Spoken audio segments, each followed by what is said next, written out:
Hi everyone, कैसे हैं आप लोग। आई होप कि आप सब एकदम बढ़िया होंगे। प्रिपरेशन भी जो आपकी अच्छी चल रही होगी। तो अब देखो, आज जो है वो 1 जून हो गया। 6 जून को आपका जो है वो एग्ज़ाम होना है। तो अभी अब ज़्यादा टाइम आपके एग्ज़ाम में नहीं बचा है, बस 5 दिन का जो है टाइम ड्यूरेशन आपके टाइम में बचा हुआ है। तो प्लीज़ इस टाइम पे देखो ना, अपने आप को एकदम शांत रखो, बिल्कुल काम रखो, डरो नहीं। ऐसा इस टाइम लगता है, सभी को लगता है कि मतलब मुझे कुछ याद नहीं है यार, प्रिपरेशन या तो मेरी नहीं हुई है, मैंने जैसा चाहा था वैसा नहीं कर पाया हूँ। बहुत सारे ऐसे सवाल होते हैं या फिर रिग्रेट गिल्ट फील होता है। बट अभी इस टाइम पे आपको इस इन सारी चीज़ों से बहुत ज़्यादा अवॉइड करना है, ठीक है। बिल्कुल इस बारे में सोचना ही नहीं है। बस आप अभी जो आपके पास 5 दिन का टाइम बचा हुआ है, इसमें बस आप रिवीजन करो जो पुरानी आपने गलतियाँ कर चुकी है, चाहे आप मॉक टेस्ट में किए हो या फिर आप चाहे बुक से क्वेश्चन की प्रैक्टिस किए हो। तो मैं आपसे बार बार बोलता आया था कि एक शॉर्ट नोट बना लो, जो भी आपसे क्वेश्चन बार बार गलत हो रहे हैं, ठीक है। तो अभी इस टाइम पे सिर्फ उन्हीं टॉपिक्स को आप रिवाइज करो जो बहुत इंपॉर्टेंट है। और अभी अपने आप को जितना शांत रह सकते हो शांत रखो, थोड़ा आइसोलेट रखो अपने आप को, ज़्यादा लोगों से बातचीत करना कम करो, ठीक है। क्योंकि जितना आप बात करोगे, किसी की एक बात से आपका पूरा दिन देखो ख़राब हो सकता है। तो अभी इस टाइम पे आप एक दिन, अभी एक दिन छोड़ो, आप 1 मिनट आप अपना अभी अफोर्ड नहीं कर सकते हो, आपका ख़राब जा रहा हो, ठीक है। इस टाइम पे आपकी सिचुएशन कुछ ऐसी होनी चाहिए कि आपका एक एक सेकंड आपके लिए इंपॉर्टेंट होना चाहिए।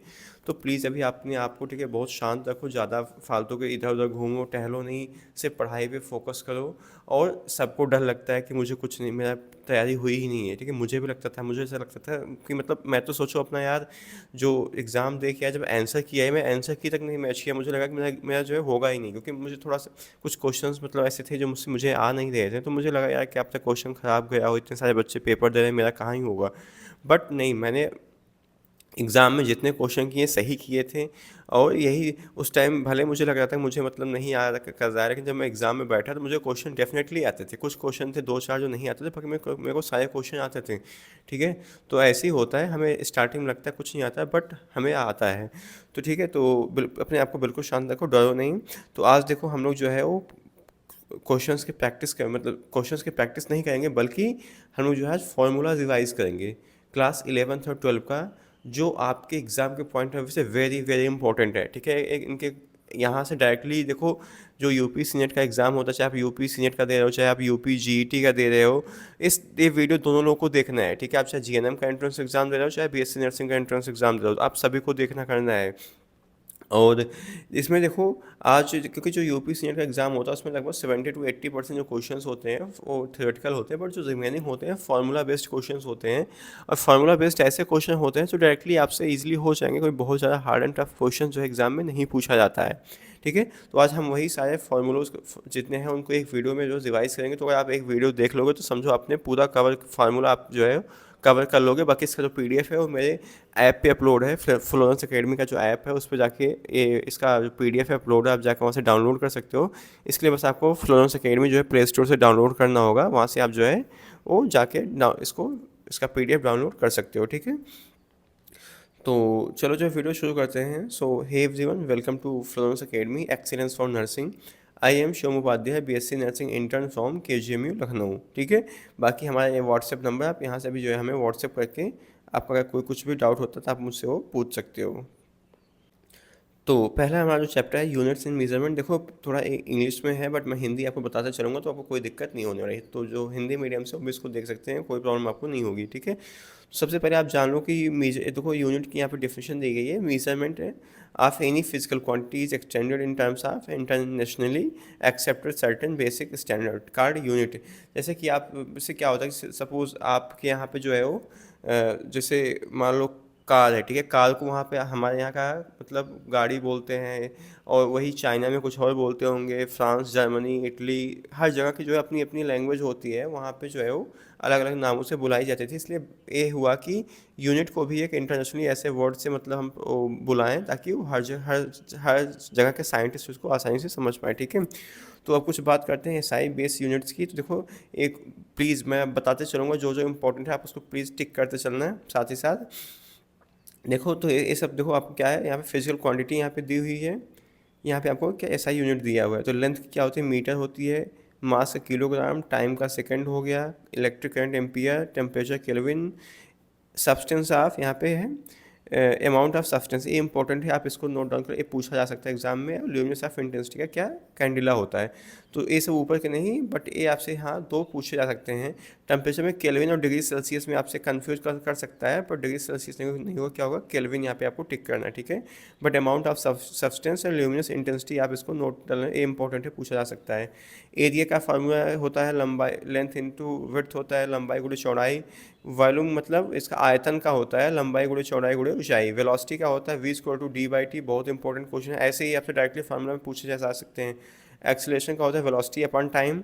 फोर्स का होता है मास इनटू एक्सेलरेशन। वर्क का होता है force into displacement, F S. अगर इन सपोज अगर अभी आगे पढ़ेगा, मैं चलो ठीक है, अभी मैं आगे बता दूंगा उसको। हमें फिलहाल इतना जाने होगा, अगर वर्क डन पूछा है आपसे जाए तो फोर्स इनटू डिस्प्लेसमेंट होता है। अब सपोज आपसे वर्क ऑफ फोर्स की डिस्प्लेसमेंट, वर्क ऑफ फोर्स की वैल्यू दी है, आपसे डिस्प्लेसमेंट पूछा है, तो सिंपली यहाँ से यस इसको एफ नीचे ला दो, तो डब्ल्यू बाई क्या हो जाएगा, एफ हो जाएगा, ठीक है। तो ऐसे ही देखो, आपसे ज़्यादा नहीं पूछेगा, बस थोड़ा सा घुमा फिरा देगा, तो ऐसे इजीली क्वेश्चन होंगे, बट थोड़ा दिमाग में विजिलेंट रहना है, ठीक है। और अगला क्या पावर है, पावर का होता है W by T, work done upon time होता है। प्रेशर का होता है फोर्स अपन एरिया, डेंसिटी का होता है मास अपन वॉल्यूम। ये सब की जो है ये यूनिट्स हैं, यूनिट्स भी एक बार आप देखते चलना, ठीक है। अगला है यहाँ पे गीगा, ये वैल्यू बहुत इंपॉर्टेंट है, प्रीफिक्स अगर गीगा तो इसका मतलब क्या होता है, 10⁹, यहाँ पे मीटर, ये सब न्यू मीटर में दिया गया है, ठीक है। तो 10⁹ मीटर। मेगा मतलब 10⁶, किलो मतलब 3 होता है, हेक्टो मतलब 1, डेका इसमें इंपॉर्टेंट है आपके लिए, यहाँ माइक्रो इंपॉर्टेंट है। माइक्रो हो गया, नैनो हो गया, पाइको हो गया, ठीक है, ये आपसे इंपॉर्टेंट है, ठीक है, इसको याद रखना आप लोग। अगला है मोस्ट आस्क्ड जो है यहाँ पे कॉम्बिनेशन, ठीक है, इनको आपको याद रखना है। 1 किलोमीटर में 1000 मीटर, तो मैं इसमें आपको यही माइक्रो याद रखना है, नैनोमीटर याद रखना है, मिलीमीटर, माइक्रोमीटर, ठीक है, इसमें कितने जो है वो मीटर होते हैं आपको याद रखना है। नैनो वाला याद रखना, देखो नैनो याद करने का तरीका याद करो, क्या है, एन से नैनोमीटर है, तो एन मतलब 9, तो ऐसे आप ऊपर 10⁹ आप याद कर सकते हो, ठीक है, इसको ऐसे। अगला है रिलेटिव एरर, ये आपसे एग्जाम में नहीं पूछा जाएगा रिलेटिव एरर, तो मैं इसको आपको नहीं उतना ध्यान से देखना है। इस यहाँ पे आपको प्लीज़, ये बहुत इंपॉर्टेंट है, यहाँ से एक क्वेश्चन इस बार एग्जाम में पूछा जा सकता है, ठीक है। खासकर जो कांस्टेंट होते हैं उनका आपसे एग्जाम में पूछा जा सकता है। देखो, तो स्पीड ऑफ लाइट की वैल्यू होती है 10⁸, और यहाँ से आपसे डायमेंशन फार्मूला प्लीज़ इनकी आप ध्यान से पढ़ लो एक बार, ये पूछे जा सकते हैं एग्जाम में, और उनकी वैल्यू कितनी होती है। ग्रेविटेशनल कांस्टेंट 6.67 इंटू 10⁻11, और इसका जो डायमेंशन है पूछा जा चुका है एग्जाम में ऑलरेडी पहले, m-1 L3 T-2 होता है। Acceleration due to gravity 9.8 L-T-2।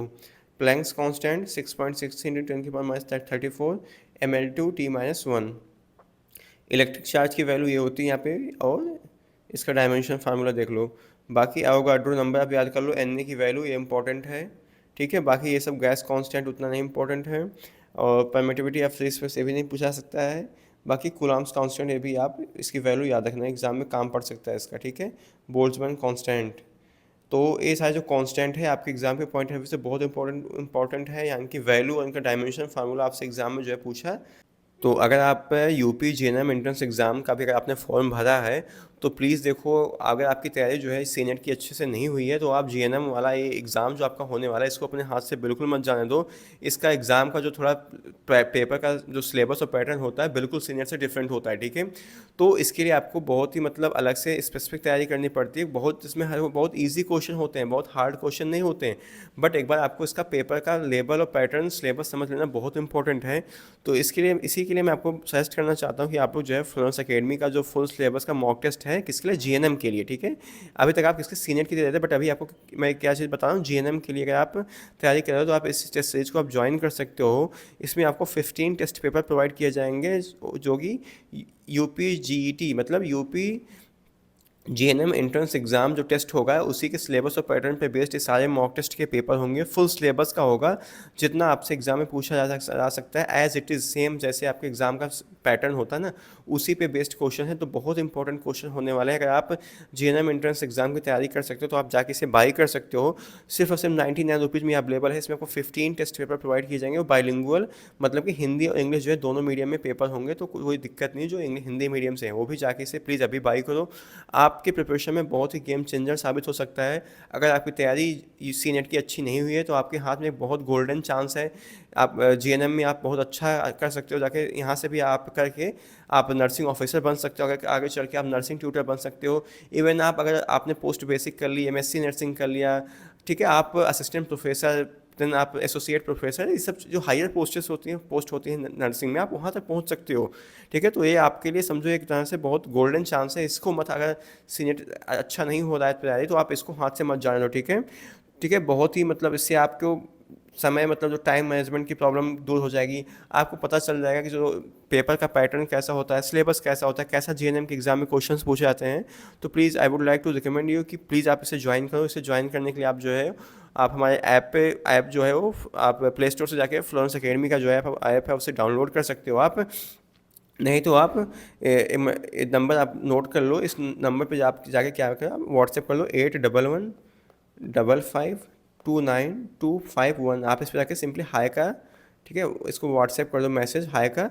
वहाँ से आपको सारी इन्फॉर्मेशन जो है टेस्ट सीरीज से रिलेटेड आपको प्रोवाइड कर दी जाएगी, कैसे आपको ज्वाइन करना है, क्या करना है। ठीक है, तो प्लीज़ आप इससे जाके ज्वाइन करो, इसमें आपका जो है बहुत आपको इससे फ़ायदा होने वाला है, जा सकता है। प्लीज़ इनको ध्यान से आप पढ़ के ही जाना, छोड़ के मत जाना इनको। अगला है आपका यहाँ पे चैप्टर 2 आप स्टार्ट करते हैं, motion in straight line. Motion in straight line देखो आपका यहाँ पे डिस्प्लेसमेंट के लिए आप एक फाइनल जो दूरी माइनस इनिशियल दूरी आपको निकाल सकते हो, फाइनल माइनस इनिशियल से। एवरेज स्पीड अगर आपको निकालनी है तो टोटल डिस्टेंस अपॉन टाइम से आप निकाल सकते हो। एवरेज वेलोसिटी के लिए टोटल डिस्प्लेसमेंट होता है, देखो ठीक है, स्पीड में क्या होता है, डिस्टेंस यहाँ पे होता है, वेलोसिटी में आप क्या डिस्प्लेसमेंट निकाल दो, इस चीज़ का याद रखना। बाकी ये सब डेरिवेशन, ये सब मतलब ये आपके लिए जो है ना इम्पोर्टेंट है। ठीक है, आगे है, अगला है ए इक्वेशन, प्लीज़ याद कर लेना। ये यहाँ से क्वेश्चन आपके एग्जाम में आ सकता है। V equal to U plus A T, S equal to A T plus half A T square, V square equal to U square plus 2s and S equal to U plus V by 2 × T. यहाँ पे देख लो कि कौन कहाँ क्या पे है। ठीक है, ताकि कभी कभी होता है फार्मूला याद होता है बट हमें पता नहीं होता कि मतलब यहाँ पे इसका मतलब क्या होता है, तो कोई मतलब नहीं निकलता फिर फार्मूला याद करने का। तो प्लीज़ कौन कहाँ क्या है उसको यहाँ पे प्लीज़ पढ़ के जाना, याद करके जाना है इसको।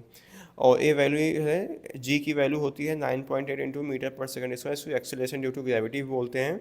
चलो मैं आपको एक काम दे रहा हूँ, इसका डायमेंशन फार्मूला बताओ जी का क्या होता है। ठीक है, अगर जी के टर्म में V equal to A, V को अगर वे को हटा दोगे यहाँ पर जी करोगे तो V equal to U plus G T हो जाएगा, S equal to U T plus half G T square and V square equal to U square plus 2 GS। ठीक है, और एक देखो स्पेशल केस होता है यहाँ पे, जब क्या हो जाएगा, इफ सब्जेक्ट इज ड्रॉप, तो क्या होता है, जैसे आप कई बार क्वेश्चन पूछा जाता है ना, मान लो कोई रमेश है, रमेश क्या करे, छत की ऊंचाई पर से एक बॉल को जो है वो नीचे फेंकता है, तो पूछता है कि उसका वेलोसिटी क्या होगा, उसका मतलब डिस्टेंस डिस्प्लेसमेंट क्या होगा। तो देखो उस समय ये चीज़ मतलब नोन होती है कि जब वो ऊपर से नीचे गिरा रहा है तो क्या यू की वैल्यू इनिशियल वेलोसिटी 0 होती है ना। तो यू जब आप 0 रखोगे तो कुछ ऐसा फार्मूला बनता है, V equal to G T and S equal to half G T square. ठीक है, nth सेकंड के लिए जो है डिस्टेंस है, एक बहुत इंपॉर्टेंट फार्मूला है, पूछा जा सकता है एग्जाम में, पूछा भी गया है ऑलरेडी। ये एस मतलब nth सेकंड में ही होता है, डिस्टेंस कितना कवर कोई वस्तु करेगी, कोई ऑब्जेक्ट कितना करेगा। तो एस एन इक्वल टू होता है you plus A by 2 into 2n-1। ठीक है, एक चीज़, एक क्वेश्चन याद कर लेना, बहुत इंपॉर्टेंट है। स्लोप देखो मैं जितना बताना बहुत इंपॉर्टेंट है, प्लीज़ इसको स्टार मार्क कर देना हूँ। अगर स्लोप है डिस्प्लेसमेंट टाइम ग्राफ का तो क्या बताएगा, वेलोसिटी बताएगा। Slope of velocity time graph acceleration बताएगा। Area under velocity time graph क्या बताता है, डिस्प्लेसमेंट बताता है। तो uniform and non uniform motion, अगर यूनिफॉर्म मोशन होता है तो वेलोसिटी क्या होती है, कांस्टेंट होती है।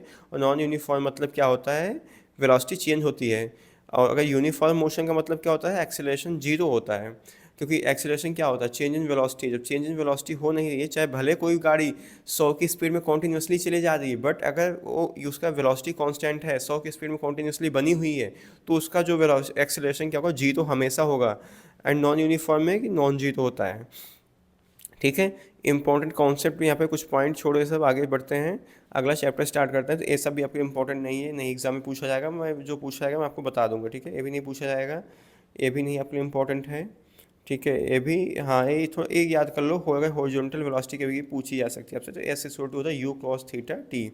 बट यहाँ पे आप एक बस इतना याद रखना कि जब अगर आपसे पूछते, इसमें पूछा जा सकता है कि मैक्सिमम, मतलब जो हॉरिजॉन्टल मोशन में ये मतलब जब कोई प्रोजेक्टाइल मोशन में जो मैक्सिमम डिस्टेंस कोई वस्तु कब कवर करेगी, तो देखो मैक्सिमम डिस्टेंस के लिए एंगल आपसे पूछा जा सकता है। तो एंगल कितना होता है, 45 डिग्री होता है, ठीक है। तो ये एंगल याद रखना बस आप। और टाइम ऑफ फ्लाइट का होता है t=2u sin थीटा बाई जी। बस हाइट का होता है u² sin square 2 theta by g. इतना आपसे नहीं पूछेगा। मैक्सिमम रेंज का देखो मैं फार्मूला आपको यहाँ पे लिखा हूँ, अगर पूछेगा तो आपसे बस इतना पूछेगा रेंज मैक्सिमम कब होगी। और बहुत पूछ सकता है तो आपसे टाइम ऑफ फ्लाइट का जो है फार्मूला यहाँ पे पूछा जा सकता है, ठीक है। और ये सब भी नहीं इंपॉर्टेंट है, मत इसको पढ़ना, ठीक है, ये भी इंपॉर्टेंट नहीं है। बोट ट्रिवर प्रॉब्लम ये सब ठीक है, सब छोड़ो, जाने दो, नहीं पूछेगा आपसे एग्जाम में, ठीक है। आगे बढ़ते हैं, Newton's laws of motion inertia. तो यहाँ से बस आपसे ये पूछ सकता है कि न्यूटन का जो तीनों लॉ थे ना, फर्स्ट सेकंड थर्ड लॉ, और किस पे बेस्ड थे, किसी के ये पूछा जा सकता है। ये भी नहीं, फोर्स के फार्मूला याद कर लो, F=m में होता है। और मोमेंटम को याद कर लेना, P=mv होता है। चेंज इन मोमेंटम का फार्मूला क्या होता है, इसको ये ध्यान रखना, ठीक है। बाकी ये भी इंपॉर्टेंट नहीं है। आगे चलो, आगे चलते हैं। W=mg होता है, इसको याद रखना। फ्लैट सरफेस पे नॉर्मल रिएक्शन का जो फार्मूला होता है mg होता है। एंड अगर लिफ्ट का केस, ये बहुत इंपॉर्टेंट है। अगर कोई सी लिफ्ट देखो ऊपर जा रही है तो वहाँ पे क्या फार्मूला होता है, n=mg+a होता है। और कोई अगर लिफ्ट जो है नीचे आ रही है तो g-a हो जाता है, ठीक है। यहाँ पे g+a होता है, यहाँ पे g-a हो जाता है। तो देखो जो ऊपर जब लिफ्ट जाती है तो क्या होता है, वस्तु का भार बढ़ जाता है, तो क्योंकि इसमें जी की वैल्यू भी क्या होती है, ऐड हो जाती है, ठीक है। तो प्लीज़ ये फार्मूला याद रखना, जब लिफ्ट ऊपर जा रही हो, दो केस होते हैं। एक होता है जब आप लिफ्ट में ऊपर जाते हो, लिफ्ट में नीचे जाते हो, तो दोनों का फार्मूला क्या होता है, प्लीज़ इनको एक बार आप ध्यान से देख लेना। बाकी यहाँ पे काइनेटिक फ्रिक्शन का फार्मूला होता है, यहाँ पे म्यू के एन होता है, एन मतलब नॉर्मल रिएक्शन होता है। एफ मैक्स का फार्मूला होता है μs/n होता है, ठीक है। और आगे है, ये सब उतना इंपॉर्टेंट नहीं है, ठीक है। एक्सेलरेशन का फार्मूला इसको याद रखना, भूलना नहीं। T=mg होता है। टेंशन आपसे ना, जैसे मास इंटू जी की वैल्यू देख के आपसे टेंशन, किसी स्ट्रिंग में टेंशन पूछ सकता है, मतलब तनाव कितना है उसमें, ठीक है। तो आपसे ये पूछा जा सकता है। और बाकी आगे चलते हैं यार, इतना इंपॉर्टेंट नहीं है ये याद कर, ये बस इतना देख लो, इतना से आपसे क्वेश्चन हो जाएंगे इजीली, ठीक है। अगला है एफ एस वर्क डन का होता है, W=Fs cos थीटा होता है, ठीक है। तो इसको फार्मूला याद रखना, W=Fs होता है, या फिर अगर थीटा दिए तो Fs cos थीटा होता है। अब देख लो, अगर यहाँ से केस आप जिससे अगर ध्यान से पढ़े रहोगे तो आपको एग्जाम में ज़्यादा मतलब दिमाग नहीं लगाना पड़ेगा, मतलब वहाँ आपको ज़्यादा मतलब आपको परेशान नहीं होना पड़ेगा। अब यहाँ से देख लो कि जब वर्क डन मैक्सिमम कब होता है, जब थीटा क्या होता है, 0 डिग्री पे होता है। अगर मिनिमम कब होगा, जब थीटा क्या हो, 90 डिग्री हो, मतलब कि 0 हो जाएगा वर्क डन। आपसे सिंपली पता है, ऐसे क्वेश्चन पूछ लेगा कि मतलब वर्क डन किस एंगल पे 0 होगा। तो अगर आप मतलब नहीं याद, यहाँ से याद करके पढ़ करके जाओगे तो वहाँ पे फिर चलो डेरिवेशन करो उनको, ठीक है। यहाँ पे थीटा की वैल्यू पुट करके देखो आप, ऐसे अभी ऐसे याद कर लो कि जो वर्क डन होता है 0 डिग्री पे मैक्सिमम, अगर उनके बीच एंगल, फोर्स और डिस्प्लेसमेंट के बीच अगर एंगल क्या है, 0 डिग्री है, तो वर्क डन मैक्सिमम होगा। और अगर एंगल 90 डिग्री है फोर्स और डिस्प्लेसमेंट के बीच में, तो क्या हो जाएगा, वर्क डन मिनिमम मतलब 0 हो जाएगा। एनर्जी का फार्मूला याद कर लो, ½ mv² होता है। चेंजिंग काइनेटिक एनर्जी का फार्मूला याद कर लेना, ½ mv² - u²। और पोटेंशियल एनर्जी का फार्मूला वेरी इंपॉर्टेंट, mgh होता है। ए स्प्रिंग का आपसे नहीं पूछेगा, डब या फिर आप पढ़ ही लेना, kx² याद कर लो, ठीक है। और वर्क एनर्जी थियरम, ये भी नहीं पूछा जाएगा, डोंट वरी। और कंजर्वेशन ऑफ, यहाँ पे कंजर्वेशन ऑफ मैकेनिकल एनर्जी का फार्मूला एक बार देख लेना, बाकी पूछा नहीं जाएगा। और एग्जांपल जैसे अगर ऐसे आपसे पूछा जा सकता है, ½ mv² प्लस mgh क्या होता है, एक ½ mv² क्या है, काइनेटिक एनर्जी है। mgh क्या है, यहाँ पे पोटेंशियल एनर्जी है, ठीक है। तो इनको आप एक बार याद रखना। और एवरेज प्रेशर का फार्मूला होता है W/T होता है। बाकी ये सब नहीं इंपॉर्टेंट है, ये इंपॉर्टेंट है electric power, P=VI and I²R या फिर V²/R, वेरी इंपॉर्टेंट। प्लीज़ इसको डबल स्टार मार्क कर दो, यहाँ से क्वेश्चन आपसे एग्जाम में पूछा जा सकता है। अगर कोई बॉडी फॉलिंग है, h हाइट से है, तो उसका फार्मूला वेलोसिटी का होता है √2gh। वर्क का डायमेंशन फार्मूला याद कर लो, एनर्जी का याद कर लो, पावर का याद कर लो, आ सकता है एग्जाम। तो अगला है यहाँ पे system of particle rotational motion में, तो ये सब देखो उतना इंपॉर्टेंट नहीं पूछा जाएगा, बहुत होगा तो याद कर लो कि यहाँ पे एक्सेलरेशन का फार्मूला होता है V²/R होता है। और यहाँ पे कुछ आपसे यहाँ पे डायमेंशन फार्मूला याद दिया गया है, बट उतना इंपॉर्टेंट नहीं है। सारी ये क्या है, यहाँ पे मूवमेंट ऑफ इनर्शिया है, बट ये आपसे एग्जाम में नहीं पूछा जाएगा, डोंट वरी, इसको छोड़ दो। और न्यूटन्स लॉज ऑफ ग्रेविटेशन में ये वेरी वेरी इंपॉर्टेंट है फार्मूला, ये चीज़ें, ये दो चीज़ कुछ पढ़ के नजर आओ जो इसको, इन दोनों को जरूर याद रखना। और सरफेस पे acceleration due to gravity G की वैल्यू यहाँ पे निकालने को आपसे पूछा जा सकता है। तो सरफेस ऑन अर्थ पे फार्मूला ये होता है Gm/r²। और यहाँ पे W=mg होता है। ये इंपॉर्टेंट नहीं है, सब छोड़ो, ठीक है। सेंटर पे अर्थ की वैल्यू 0 होती है, इंपॉर्टेंट है। ये भी नहीं आपसे पूछा जाएगा, ये भी नहीं पूछा जाएगा, ये पूछा जा सकता है। ये भी जो है इसके वेलोसिटी की वैल्यू, बस इतना याद रखो, इसके वेलोसिटी वैल्यू कितनी होती है, तो कितनी 11.2, इसको याद रखना बस। और बाकी फार्मूला कोई जरूरी नहीं याद रखो, इसको नहीं पूछा जाएगा। ये भी इंपॉर्टेंट नहीं है फार्मूला, डोंट वरी, ठीक है। ये याद रखना, केप्लर्स के तीनों लॉ जो है एक बार इसको पढ़ लेना। थियोरेटिकल प्लैनेट क्या है, पहले के हिसाब से इलेप्टिकल ऑर्बिट में मूव करते हैं, equal area equal time cover करता है, T² directly proportional to R³ होता है। ये तीनों याद रखना केप्लर्स लॉ के। बाकी ये चीज़ बहुत इंपॉर्टेंट है, इसको मैं स्टार मार्क करता हूँ, प्लीज़ इसको पढ़ के जाना, ठीक है। रेडियस ऑफ अर्थ कितनी होती है, अर्थ का मास कितना होता है, जी की वैल्यू कितनी होती है, कैपिटल जी की वैल्यू कितनी होती है, ठीक है। और यहाँ से ये याद कर लो कि स्ट्रेस इक्वल टू क्या होता है, फोर्स अपन एरिया, या अगर स्ट्रेन इक्वल टू होता है delta change in length upon L, ठीक है। यंग्स मॉडुलस का फार्मूला क्या होता है, बल्क का भी याद कर लो। ये शेयर नहीं पूछा जाएगा आपसे, ये सब भी नहीं इंपॉर्टेंट है, रहन दो इसको पढ़ने को। प्रेशर का होता है फोर्स अपन एरिया, पता ही है, ये सब भी नहीं इंपॉर्टेंट है, रहन दो, ये सब नहीं पूछा जाएगा एग्जाम में आपसे, ठीक है। जो जो पूछा जा सकता है मैं आपसे पूछा जाए। स्ट्रोक लॉ, इसको प्लीज़ याद रखना। स्ट्रोक लॉ इक्वल टू क्या, 2025 का एक क्वेश्चन है, सीनेट 2025 से पूछा था कि मतलब स्टोक्स लॉ का फार्मूला क्या होता है, तो F=6π/η/RV, ठीक है। तो इसलिए बोल रहा हूँ कि जो जो मतलब कांस्टेंट वाले जो हैं उनको याद रखते चलना, एग्जाम में पूछा जा सकता है। और यहाँ पे हीट का फार्मूला होता है, ये भी नहीं पूछा जाएगा, डोंट वरी, बता दे रहा हूँ आप। हाँ, ये बोल्ट्जमैन लॉ एक बार पढ़ लेना क्या होता है, इस याद रखना, ये सिर्फ ऑप्शन में आपको दे सकता है, ठीक है। और ideal gas equation, very very important, 3 star mark करना, इसको प्लीज़ पढ़ के जाना है, बिना इसको पढ़े मत जाना।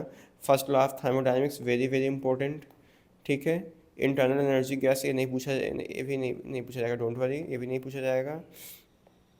ये भी कोई नहीं इंपॉर्टेंट है सब चीज़ें यहाँ पे, ये भी मत पढ़ना, कोई नहीं पूछा जा सकता।